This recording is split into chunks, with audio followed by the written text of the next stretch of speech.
Так выглядела центральная улица Ленина в деревне Урмандеево накануне. Ливень шел около 4 часов. Градом побило урожай. У многих жителей вода подошла близко к дому. У Владимира Гаврилова затопило гараж.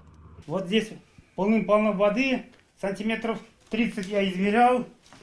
Вот здесь вот до сих пор осталось следы от воды. Все, что было мокрый, дверь открыли, все снесло. Это соседнее село Васильевка. Здесь град был еще сильнее. От урожая на грядках ничего не осталось. Огорчает, конечно, сколько стараний ждем для детей, для внуков. Яблоки побило, все. Ни огурцов сейчас не будет, ни лука. Дай бог, картошка встала. И если мужчины в этой деревне больше переживают из-за картошки с луком, женщины расстраиваются из-за ягод. В этом году ожидался большой урожай смородины и клубники. Но, как видим, из-за града все ягоды, даже недозрелые, сейчас лежат на земле. Мы уже плакали, наверное, всем селом плакали тут. Ягода поспевала, только что поспевала. Огурчики были 10-15 сантиметров уже. Вон помидоры какие. Очень жалко, конечно, очень. Градом в Васильевке побило теплицы. Вода до сих пор стоит в погребах. Была картошка, свекла, морковь, капуста, солености все было. Вот кое-как успели убрать вот это. Из-за ливней в Васильевке поднялся уровень воды в колодцах. Теперь она мутная и желтая, а другой нет.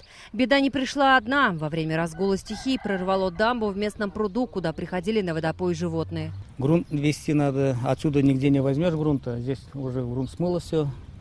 Надо с карьеры, где-то надо найти. Вчера мы с депутатами там разговаривали, примерно планы наметили, когда немножко подсохнет, пока мы никуда не заедем. А насчет грунта это, конечно, вопрос сложный, но что-нибудь придумаем, сделаем. В этой деревне из-за града погибли 3 десятка куриц. Пострадали и посевы 2 агрофирм на площади в 900 гектаров. Предварительный ущерб одного из хозяйств – 8 миллионов рублей. На другом потери еще подсчитывают. Град имел локальный характер, слава богу. У агросдоли пострадало порядка 134 гектаров кукурузы и 170 гектаров подсолнечника. Также поля Волга-Селекта пострадали где-то на площади 600 гектаров.